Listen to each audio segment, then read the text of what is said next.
Pasabog na balita. Sa isang nakakagulat na pahayag, ibinulgar mismo ni Congressman Rodante Marcoleta at Vice President Sara Duterte ang umano'y sabuatan sa likod ng kontrobersyal na tangkang ambush na yumanig sa buong bansa. Ayon sa kanilang pagsisiwalat, may mga malalaking pangalan daw sa gobyerno na sangkot sa nasabing insidente, kabilang umano sina dating Senate President Vicente Tito Soto at Pangulong Ferdinand Bongbong Marcos Jr. Ang revelasyong ito ay nagdulot ng matinding ingay sa politika at ngayon ay pinag-uusapan sa lahat ng panig ng bansa. Sa kanilang pahayag, sinabi ni Marcoleta na hindi na raw niya kayang manahimik matapos makuha ang ilang impormasyon mula sa mga insider na umano'y konektado sa mismong operasyon ng tangkang pananambang. Dagdag pa ni VP Sara, panahon na raw para ilantad ang katotohanan at papanagutin ang mga nasa likod ng umano'y planong ito. Samantala, maaaring itinanggi ng kampo ni Pangulong Marcos at ni Soto ang mga paratang. Sinasabing ito ay bahagi lamang ng isang malawakang demolition job upang sirain ang kanilang pangalan sa publiko. Habang patuloy ang investigasyon, nananatiling hati ang opinyon ng publiko. May mga naniniwalang may bahid ng katotohanan ng mga pasabog ni Marcoleta at VP Sara, habang ang iba naman ay naniniwalang ito ay bahagi ng mas malalim na laro sa politika. Sa ngayon, hinihintay ng tumbayan ang opisyal na tugon mula sa Malacanang at Senado hinggil sa mga bagong akusasyon. Isang bagay ang tiyak, lalong umiinit ang eksena sa mundo ng politika sa gitna ng mga sunod-sunod na revelasyon.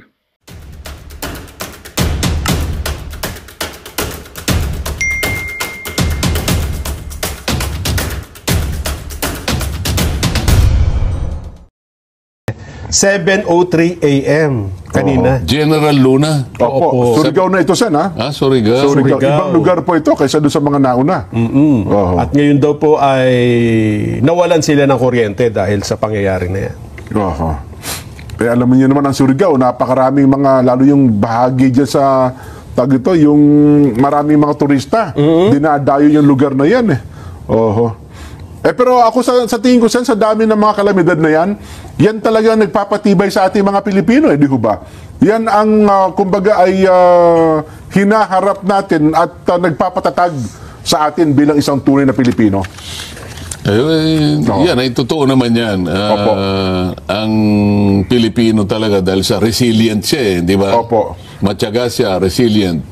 Alam niya na lahat nito'y pangkaraniwang nangyayari para subukan siya talaga, eh.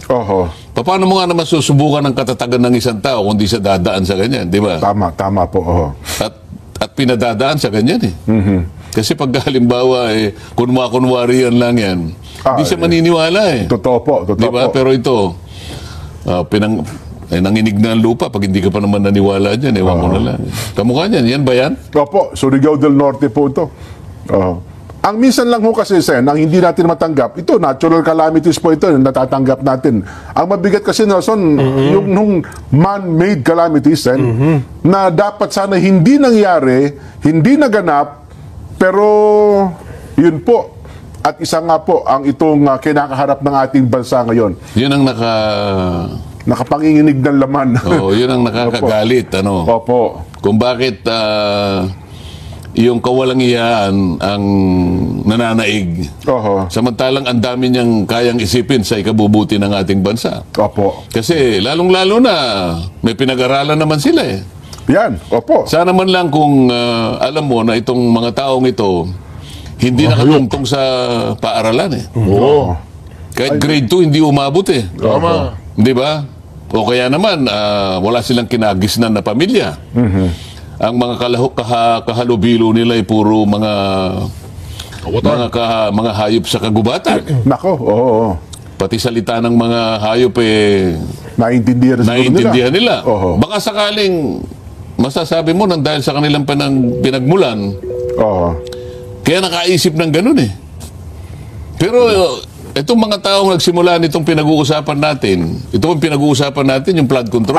Isa po yan. Paano mong iisipin, nagsipag-aral sa mga mabubuting paaralan? Yung iba, mamahaling eskwelahan pa talaga. Yung iba, nagsipasok pa sa seminaryo, eh. Meron pa ba? Talaga, Hindi mo kilala kung sino? Hindi, wala akong idea. Mamaya sasabihin ko sa'yo. Sige po. Magtataka ka kung bakit parang nasaniban, eh. Hindi pangkaraniwan itong nangyaring ito eh. Oho. Ito na siguro ang pinakamalala, siguro lantaran Opo. at walang pakundangan na pagnanakaw sa kaban ng bayan. Paano mo iisipin na kaya nilang gawin yun nang hindi man lang sila nagkaroon ng konting remorse sa sarili nila? May konti Yung man na pag-aalinlangan, Oho. yung pag-aatubili, hindi eh. Systematic. Talagang pinlano. Oho. Isip-isipin mo yung pagnanakaw nagsimula sa budget mismo. Pagkaraniwan yung magnanakaw eh. Dahil sa, alam mo, may pangkaraniwang may damdamin dyan eh. May guilt feeling din yan, At nahihiya. totoo naman, tao pa rin yan. Kaya nga kung minsan magnanakaw yan sa hindi mo alam eh, gabi. Saka nakatay pa mukha. Nakatakip mo, dahil nahihiya eh. Oho. Ito kabila pa. Kabila pa nung mga magnanakaw na kilala natin. Walang takip ang mukha. Nagpapapicture pa yata eh. Oo. Kung tawagin eh, honorable. Ito na yung nakikita kong pinakalundo. Pinakamalala, pinaka-worst. Pinakamalala. Oho. Sapagkat alam mo, ano na ito eh, yung... Ewan ko, Nelson, sa avatar mo, kung meron kang makukuha isang salita na po pwedeng aakma, madi-describe mo, Oho. yung sidhi ng kanilang ano ang tawag doon, yung wala nang kasapatan eh. Hindi na milyon ito, hindi na bilyon eh, trilyon ang trilyon na pinag-uusapan dito. Totoo kayo. At sana man lang, yung perang pinag-uusapan natin ay hindi makadidisgrasya sa bansa natin. Ay, naku. Lalong-lalo na sa marami nating kababayan na kung makikita mo ang kalagayan sa buhay. Oho. Wala nga pampagamot eh. Totoo po. Pagkain, talagang makikita mo, hindi makapag-aral. Makikita mo yung pinuntahan ko sa Agusan. Ni tsinelas, wala yung mga bata eh. Oho. Totoo. Kaya mabuti na lang yung kasama ko, mabuti na lang naisip niya. Sabi ko, bakit naman ka ako yung mga tsinelas, hindi pare-pareho ka ako yung kulay. Kaya mo na ko, sabi niya, importante lang, meron silang... Meron sa sapi sa paa. Oo. Isip mo, kaliwa, berde, yung kanan, blue eh. Butas pa yan. Oo. Pero kahit papano, nabigyan lahat ng tsinelas, mga opo. bata. Tsinelas pa lang, at least nakapagpasaya po sa kanila. Oo, Sen. pero kung titingnan mo, bakit nagkaganon yun eh? Walang-wala talaga eh. Pagkatapos itong mga taong ito, napakalakas ng, ewan ko, yung influensya sa sarili. Hindi ko malaman kung saan nila kinuha yung lakas ng loob para gawin nila yon sa ating bansa. May ginamit kayong termino dyan, Sen, halang ang kaluluwa. Hindi naman akin yun eh. Ay, hindi ba halang ang bituka? Iba kasi halang ang bituka sa halang ang kaluluwa eh. Hindi kasi ako nung ako'y grade 5 pa lang, mahilig na ako sa sine, Jen eh. Opo. Alam mo naman pagka yung mga kontrabida nag-away. Opo. Ha? Yung Fernando Po Jr., ano yung... Pagkatapos yung, alam mo yung Mary Walter, di ba? Yan. Kilala mo yun eh. Opo. Ikaw naman eh. Official ng Red Cross po yan Hindi ba si Mary Walter. Mary Walter, hindi ko malaman kung sinong kasama niya, si Ruben Rustia yata yun. di ba? Kapag ka pinagsasabihan yung mga magnanakaw ng kalabaw noon eh. Kalabaw pa lang ang ninanakaw noon eh.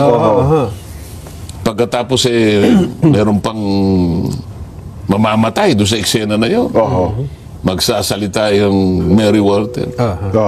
Mga halang ang kaluluwa. Yan, Doon mga halang ng kaluluwa. So na-internalize ko yung may di-describe niya pagka yung mga bagay na talagang nakapanlulo mo. Opo. Na kapag bibigay ng masidhing kalungkutan, nasasabi mo yung mga kataga na yun. Halang ang kaluluwa. Kasi, Di ba? kasi pagkahalang ang kaluluwa, hindi mo na iniisip kung ano yung mabuti. Wala ka nang iniisip, hindi mo na naiisip kung anong magiging kahihinatnan, Tama. anong epekto, anong impact nito sa lipunan, sa bansa mo na ginagalawan. Lalong-lalo na yung mga mamamayan. Hindi mo na iniisip yun. Ang iniisip mo na lang, yung pansarili mo. Hindi ko nga malaman, gaano bang pera ang kailangan nila? Oo nga, no. Hindi ba? Well, biblically talagang ano yan walang kabusugan, walang kasapatan. Kaya yung sinasabi ni Nelson kanina na habang kayong dalawa ay minay-make-upan, Opo. ano kaya mabuti nating gawin? Paano mabuti nating i-propose sa kanila sa gitna ng pinag-uusapan natin na ito? Kasi ang sabi nyo, Sen, budget ang pinagmulan eh. Totoo namang sa budget nagsimula eh. Anong magandang gawin? Kasi ngayon, ginagawa nyo yung budget. Oo. Noong nakaraan, ginawa yung budget 2025 for this year. Meron pa di ba? Totoo. Ang pinakamalala kasi, itong budget para sa taong ito. Yan, tama. Nung ginagawa Yung ito, 2025. 2024 kasi, di ba? Yes, opo. Oh. Ginagawa ang budget kasi bago matapos ang taon para sa susunod na taon. Yes. Halimbawa, itong taong ito, ginawa namin ang budget nagsimula September 2024. Pangkaraniwan, Agosto pa nga kung minsan Opo. Dahil ang NEP, ibibigay sa inyo mga July, August. Karamihan, pagkatapos ng SONA, Sen. So, di ba? September pa lang, agaran mo ng babanatan yan. Opo. So, Deliberasyon. kinakailangan matapos ang House of Representatives, mga Oktubre man lang, o kaya katapusan ng September, Opo. sapagkat yan ay dadalhin sa Senado para doon naman ihimayin at kung merong hindi pagkakaunawaan sa dalawang version na yan, pag-iisahin, ito nga yung tinatawag na bicameral conference. Yan, opo. Ayan, nakita mo naman ang nangyari sa 2025. Ito lamang ang budget na umabot sa Korte Suprema sa aking pagkakaalam. Kinwestiyon pa po yung sa Korte Suprema. Wala namang pumunta sa Korte Suprema para questionin ang budget na ito At Sapagkat ito lamang ang budget Oo. na pagkatapos ng bicameral conference, katakot-takot na blanco ang nandun. Wala pa akong nakitang ganun At hanggang ngayon, Sen, hindi pa nare-resolve po yan, ha? Wala pang resolusyon ng Supreme Court yan. O paano mariresolve ba? Hindi naman gumagalaw ang Korte Suprema, hindi siguro malaman. Ngayon lang nangyari kasi sa buhay ng ating bansa. Totoo. Napatala sa kasaysayan ng ating bansa sa kauna-unahang pagkakataon na natapos ang bicameral conference, tinadtad ng blanco. Ngayon, lahat nagtatanong, sino ang pinakamagaling na naglagay ng mga sagot doon sa blanco na yun. sa mga blanco? Kasi pati yung mga pumirma, Sen, sinasabing, Meron na. ba't kami nagaganyan? Kasi kung tayo ay nasa eskwela, Opo. lalong-lalo na nung tayo nasa primary school. Nako. Hindi ba, Nelson? Si Nelson, ang pinaka gusto niya yung filling the blanks. Madali medyo yung kasi yan, maganda Kasi sagutan kapag niya. matalino ang tao, gusto niya filling the blanks. Si Jen naman, kasi hindi masyadong matalino, gusto niya multiple choice.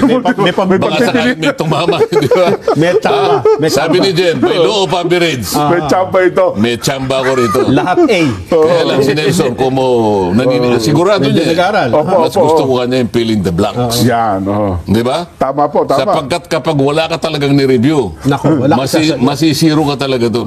Hindi mo may invento yun Totoo po. Di ba? Isip-isipin mo naman. 28 blanco ang nakita ko Ayun. na ikinalat sa siguro mga 12 pahina.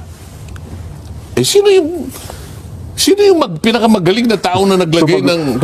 Paano niya nailagay yun? Hanggang ngayon, Sen, wala pang lumulutang kung sino sumagot dun, ha? Walang gustong magsabi. Opo. Sabing ganun ng ibang haka-haka. Baka naman kayo dyan sa House of Representatives ang gumawa niyan. Dahil dyan naman ipiprint Kayo magpapaprint niyan Opo. Hindi kanya, baka sa DBM. Hindi baka sa Malacanang. Sino nga, di ba? Ayan. Kailangan kasi matukoy mo kung sino. Isip-isipin mo naman, nasabi ko na sa inyo.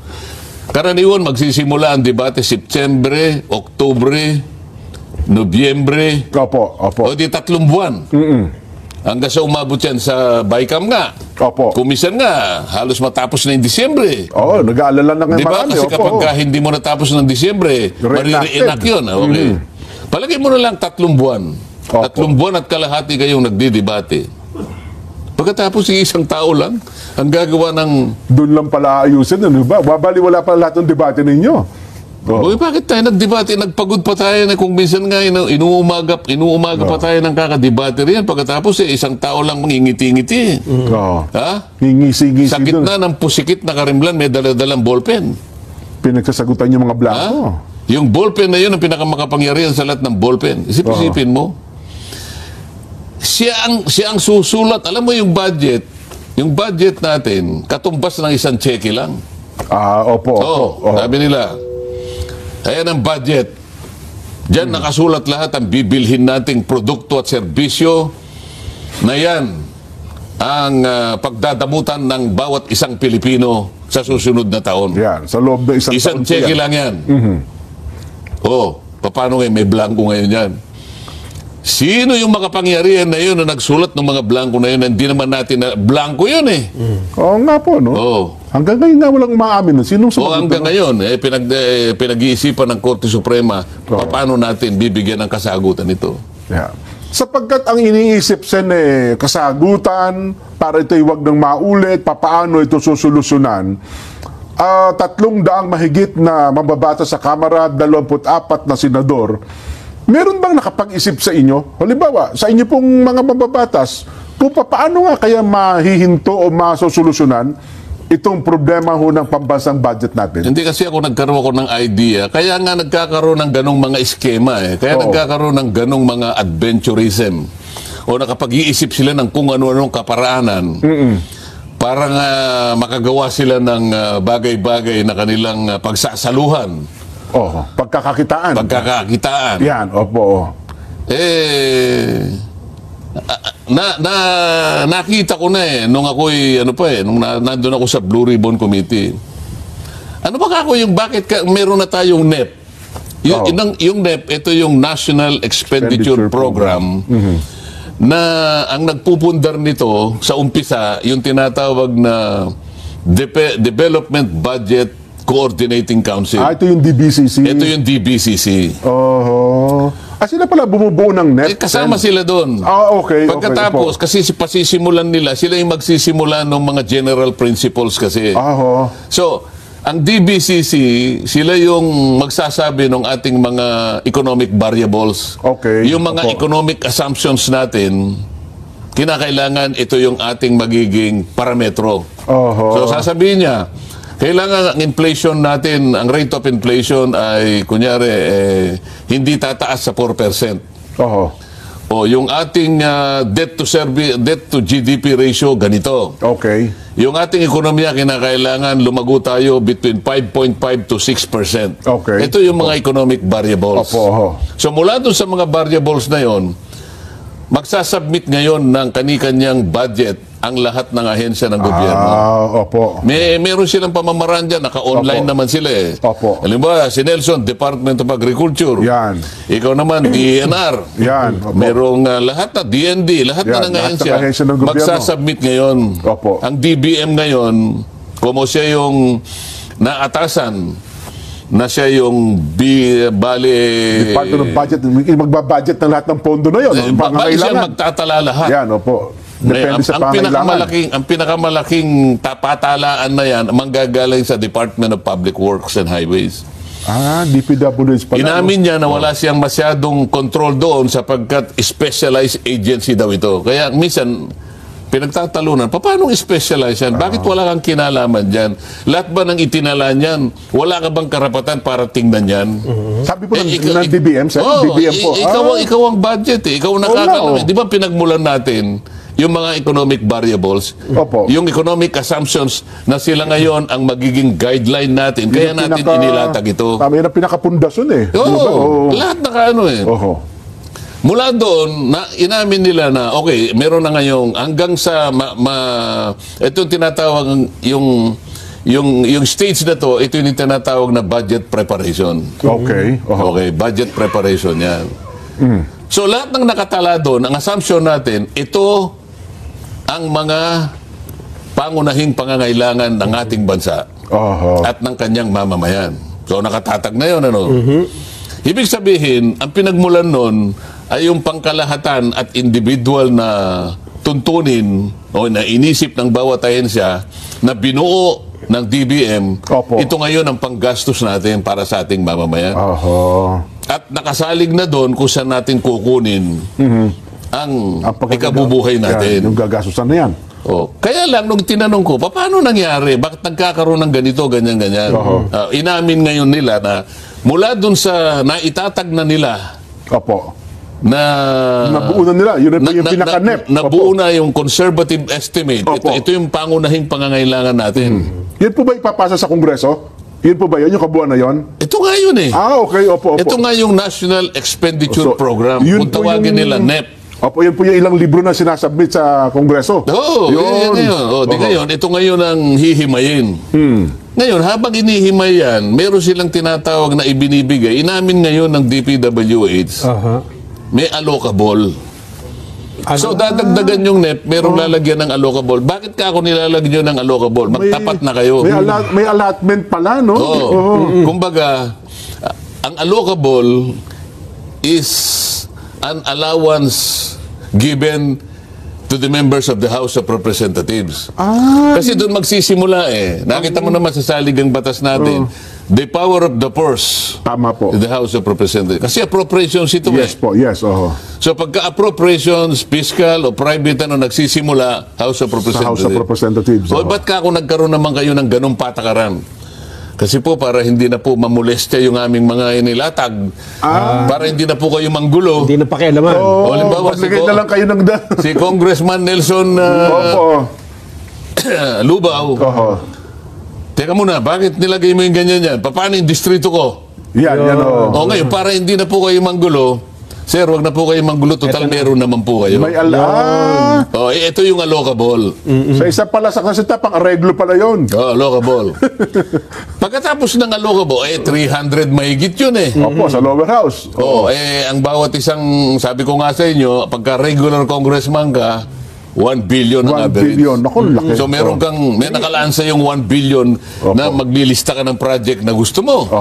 Kakalat mo ng Kasi ganyan, bawal na yung pork barrel, kaya ngayon, yung ginawa nila, pwede ka ngayong maglista. Yes, nilista mo na. So, ang tawag nila, insertion, lista, amendment, blah, blah, blah, whatever. Yes. Maliban doon sa allocable, meron kang leadership, sabi niya. Ano ba naman yun? Ano ay kayong leadership? House leadership. Yan po yung mga leader. Andiyan po yung speaker. Andiyan po yung deputy speaker. Andiyan po yung majority leader. Andiyan po yung deputy majority leader. Andiyan po yung minority leader. Yan. Andiyan po yung mga chairman at vice chairman ng appropriations committee. Yan. Magkano naman yan? Ito po. Bukod yan, ay maglalagay po ng unprogram. Bakit? Ay ba, yung po yung program? Kanina naman yan. Ay, yan yung mga hindi pa nakikitang maaring panggalingan ng ating mga pangangailangan. May kondisyon naman yan Yan naman ay hindi magagasta yan habang wala tayong perang naiutang o kaya ise-certify ng treasury. So meron pong ano yan, meron pong ano yan, may limitasyon po yan. O pagkatapos yan, katapos po niyan, dinagkaroon na po ng pagsusulit po dito sa House. Nabasa na po ng pangatlo. Ibig sabihin, third reading, tapos na po kayo. Final reading, Ang tama. tawag niyan, it's GAB. So, House of Representatives, General Appropriations Bill. Tama. House na siya. Hindi, itataas ngayon sa Senado. Tama. Noong isang araw pala siya, napasa na, mukhang... Napasa na. Nandun na sa namin ngayon. Binigyan na kami, nasa online. Nakikita na namin na ngayon. Ito pala yung ginawa ninyo, magkakaroon ngayon ng tinatawag na bicameral. Pagdating sa Senado muna, Sen, wala pang BICAM. So, hindi, ang sinasabi ko sa iyo, kung natapos na yung pagre-revisa, di nagre-revisa ngayon, teka muna, hindi tayo magkaintindihan Ba't mo inalis dito? Ba't nyo nilagay dito? Ang sa amin ganito, gusto namin ganito, ganyan. So hindi naman nawawala yung total Ang pinag-uusapan lang, ginajagel-jagel lang. Yung pagkasasalansan na lang. Nasa priority ng, hindi kami dito, ang tingin namin dito. So hindi ngayon nagkakaintindihan. Ang Senado ba may allocable din? Ano ba? Kasi... Yun, mamaya na natin na yan. Sige. Ikaw naman masyado ka mga dalintado. Dito muna tayo sa... Sige. Dito. Sa House. Magkakaroon ngayon, hindi nagkakaroon ng... hindi sila nag-agree.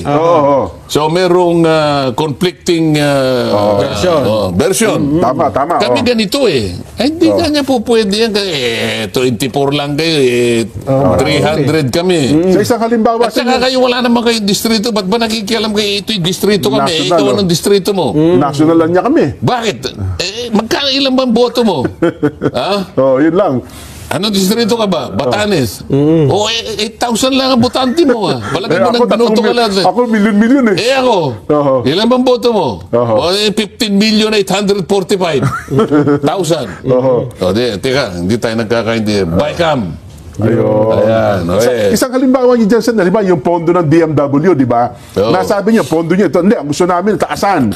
So, hindi may mayroon hindi halimbawa, pagkakasundo. sinabi ko, yung action fund ninyo, bakit 2.1? Billion lang, oo. Alam mo, sa 2.1 na yan, hindi ka makakarami na nga. Kasi ang kailangan mo kako, ay mga in-house lawyers. Yan, opo.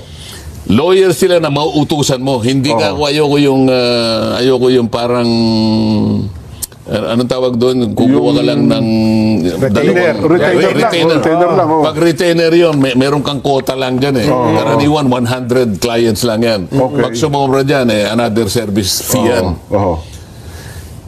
Diyan nakasalalay ka ako ang buhay ng mga OFW natin. Nandyan ang 90% na problema. Sa mo sa gusto magkakaroon ng problema yan. Napakaraming factors ang aalalahanin mo dyan. Pagkaraniwan na, pagka nagkaroon ng problema, inuuwi natin. Wala namang kasalanan pero tayong uuwi. Kaya tayo pinagtatawanan ng mga employers. May uwi na lang. Kailangan ilaban natin. Paano natin magagawang ilaban? Wala naman tayong lawyer. Kailangan makakuha ka man lang kako ng ganito karaming lawyers. Opo. Kailangan mo doblehin yan. Kung na-approve na ng Kamara, kaya gusto nyo, dagdagan. Wala pa pwede namin dagdagan.